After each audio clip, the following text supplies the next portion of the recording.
Hi again, this is Sakshi from Apply Board, back again with another live session to talk about careers of tomorrow. All month of June, Apply Board has been bringing to you exciting study options and career paths that could lead into careers of tomorrow. Blockchain, artificial intelligence, robotics, autonomous driving, and so much more. If you want to find out more, please click the link that I have dropped in chat. You can read all about it on the Apply Board blog. And today we've got another exciting session, another exciting guests panel to talk to you about blockchain and studying the same in Canada. Very soon, I will bring on the stage here with me Sean Woodhead and Bishar Ansari from York University to answer all your questions and to have an interactive chat about studying blockchain in Canada. Please join me to welcome Sean from York University. Hi, Sean. How are you doing? Hi, great. Thanks for having me. It's a pleasure. Thank you so much for being with us here today. Sean, do you want to introduce yourself and your association to York University? Sure, of course. So good morning, good afternoon, good evening, wherever you are around the world. So my name is Sean Woodhead. I'm Program Manager of Blockchain Development at York University School of Continuing Studies. So just a little bit about me really quickly. I've been with the school since 2017, and my entire career has been in the Ontario College and University sector. And on top of running this blockchain development program, such as the postgraduate certificate in backend and blockchain development, I'm also the academic liaison to the North American Blockchain Olympiad. As well, I'm the vice president of the Ontario Council for University Lifelong Learning.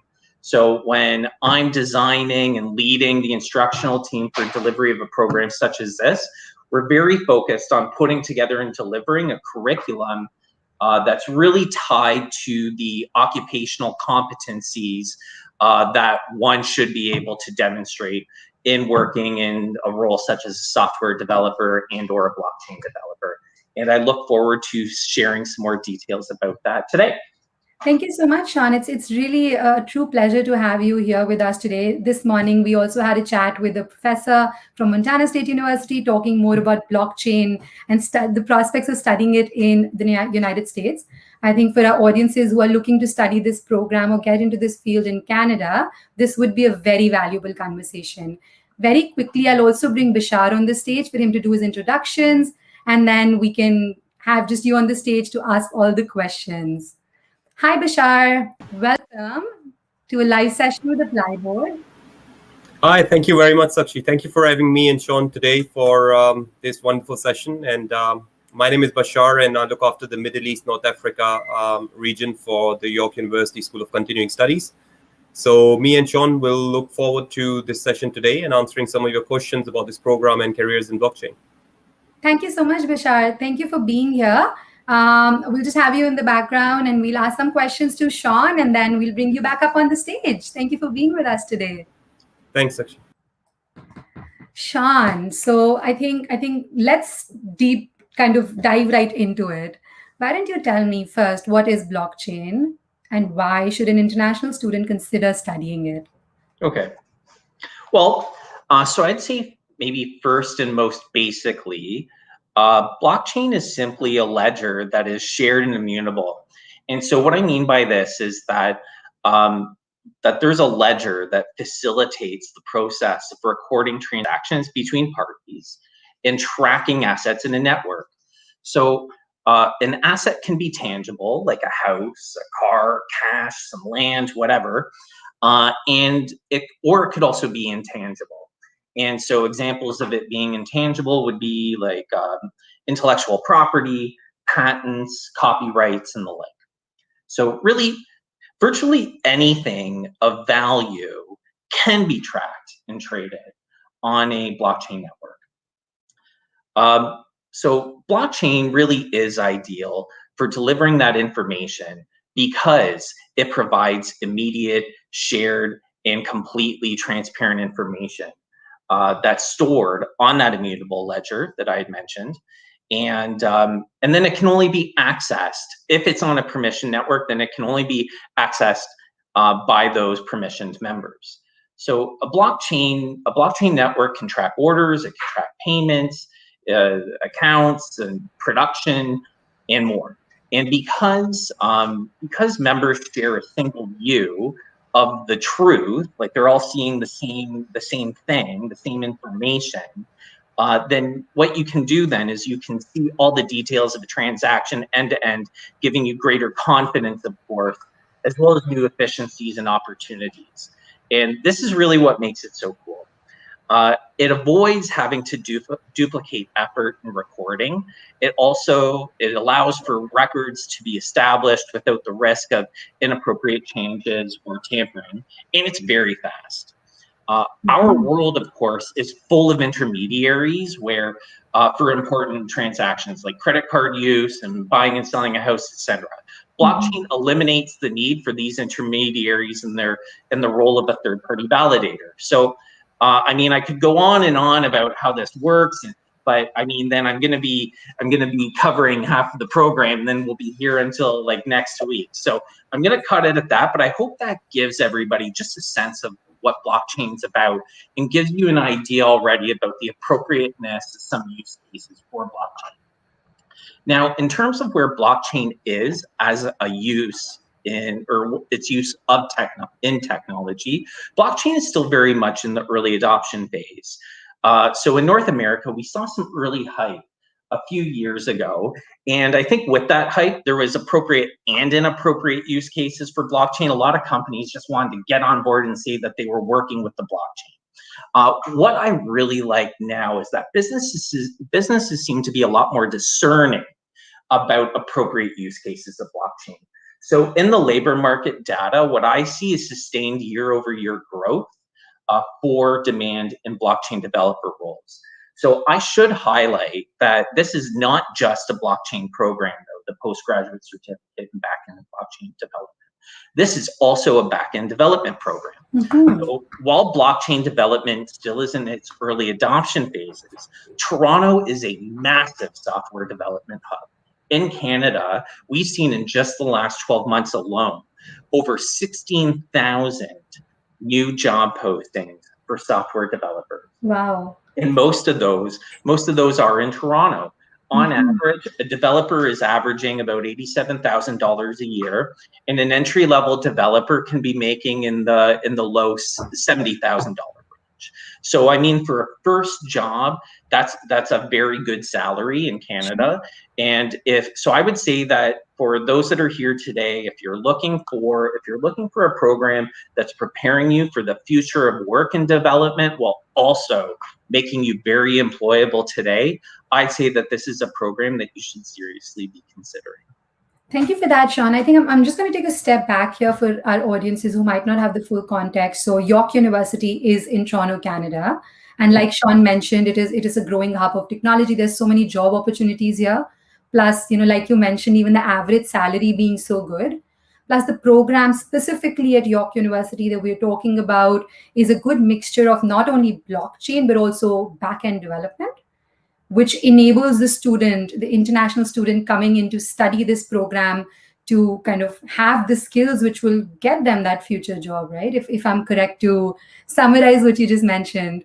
Yes, and I guess that you're mentioning a part that I was absolutely remiss to not have mentioned, where York University is, and that this is a York University program. So thank you for adding that in. For sure. And Sean, why don't you tell us a little bit more about, on that note, tell us a little bit more about the opportunities to study blockchain at York University. Okay, sure. So our postgraduate certificate in backend and blockchain development, it is a 9-course, 8-month program. We are a program that's very focused on practical and applied learning. And while there's still theoretical components to that, I really cannot emphasize enough that this is really a program about developing skills and performing tasks. And this is not a program about passively sitting and listening to a lecturer speak to you. So in the first half of the program, you're developing a portfolio of project work in areas such as like fundamentals of backend and blockchain development, database design, server-side programming and tools, business case development in the context of blockchain, DevOps. And then on the back half of the program, then that's where students really begin to specialize in blockchain. And it's there that they'll get into fundamentals of blockchain or blockchain tech and security, smart contract and decentralized application development, using Ethereum and other tools, designing and deploying an enterprise decentralized application with Hyperledger Fabric, and then finishing with a capstone. So what makes this program so unique? It's about the capstone. So while most programs would either not allow students to work on a real world project with a business, or they would otherwise leave students to their own devices to find their own business who would be willing to give them a blockchain project, we find those projects for you. So we aim to leverage the strength of being a university and having an instructional team of experts and people that are very well known in the blockchain community.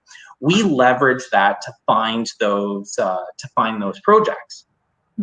And so last year, students had worked in groups of 2, and they were working with businesses, and they were working on projects that were covering like decentralized indexing, business network development, non-fungible tokens. And for some people here today, they might have heard a lot in the news recently, like a lot of attention being drawn towards non-fungible tokens on like in digital art and the like. And then also connecting data oracle to decentralized application smart contracts. So anyway, they only finished about a month ago. So I'd love to share details with this group today about what they're doing now. It's still a little early for that, but what I can share is that from my conversations with the project sponsors, they were really impressed with the caliber of our students. And what I would attribute that to is, on the one hand, it is the admission requirements for the program. The fact that we require people to come in with some sort of a technical educational background, plus having some JavaScript or other programming experience, that really lays down a nice primer for students to come into this program and spend a lot of their time on the practical and the applied side. And I really think that this really then leaves us with graduating a well-rounded student. Now, one thing I should mention too, I mentioned a lot of stuff about the types of projects students are working on with businesses. I am mindful that there may be some students who aren't very interested in working for someone else, and that instead they want to work for themselves. So this is why we've also created an entrepreneurship stream whereby our more entrepreneurially minded students will have supports through the university and this program to work on their own startup. So instead of being paired with a business, they will be working on their own startup. They'll be paired up with an entrepreneur in residence. They'll be getting support from the instructional team of the program, and they'll be working on their proof of concept. That's definitely very helpful to know. It sounds like a very well-rounded program. Plus, like you mentioned, the repute of York University is obviously, everyone knows that it's a very reputed university, and being able to pull in those connections to get those capstone projects for students and having that well-rounded approach, I'm sure, is extremely valuable for students. At this point, I think I'd also like to just bring Bashar on the stage, and we can answer some more questions together. One thing that just come to mind, like I was mentioning this morning, I was in a conversation with Montana State University. We've been talking to universities and colleges across destinations in UK, in Canada, and United States. Why should a student consider studying this field in Canada? Toronto. I know you mentioned about Toronto being like a growing hub, but are there any other reasons why they should kind of consider Canada, Toronto, York University versus other places? So yeah, thank you for giving me the opportunity to add in here. In terms of the destinations that students prefer these days, you'd see that Canada is constantly ranked amongst the very top. In fact, for most of the destinations these days, Canada is the most popular destination for international students. And that's for a variety of different reasons. Of course, if you think about from an international student's perspective, they would look at the overall value for money for their study. So you look at, there's some great universities in Canada, and if you look at the cost involved of studying in Canada, it might be more cost effective in terms of comparing it to other destinations. Secondly, you look at the safety and security of things there in Canada, and it's definitely one of the most secure countries that you'd find around for international students these days. That is a primary concern of parents and even adult students. Of course, they want to know where they're going. It's safe, and the atmosphere is nice. As we all know, Canadians are one of the most friendly people that you find around. And I can say this from my own experience of coming and migrating to Canada. Thirdly, one of the other important things that students consider, especially mature students looking to do postgraduate programs, is the long-term goals and what they can benefit out of. So the fact that our programs are eligible for a postgraduate work permit upon completion is another really great factor for the students to, because it does provide you with that time and opportunity for you to gain valuable work experience in Canada after you've completed your studies. And of course, not to forget about the fact that there are multiple options for people to come and stay back in Canada, of course, and apply for permanent residence. For example, if you're capable, you've got a job, and you think you can contribute to the overall economy and society. These are some of the reasons why I would say, even if I was an international student, I'd probably have Canada on top as a priority. That's one thing. Can I jump in with? I was just going to jump in too to add to what Bashar said. I remember seeing some time ago that the Safe Cities Index also ranked Toronto as the #1 safest city in North America. So I think that's something just to add to what Bashar said. I think that just highlights how safe Toronto is. And then I like reading The Economist from time to time. Now I also remember The Economist ranking Toronto as the #1 city in the world. So I just figured I'd just jump in with those pieces. I think, and Bashar and I, right? Like I'm an immigrant to Canada as well. I came in as an international student, so I think we can kind of really tap into that feeling of how Canada is a great place not only to study but to live in.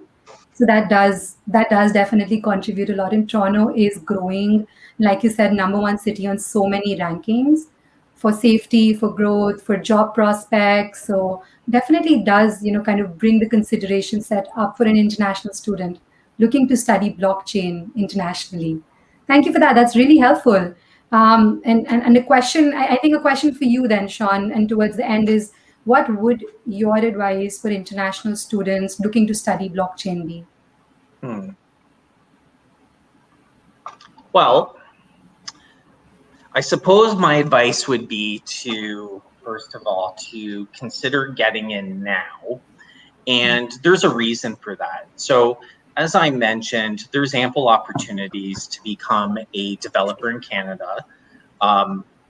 Many employers have complained to me that they cannot right now find qualified blockchain talent and end up having to hire developers who don't have any formal blockchain training or blockchain experience.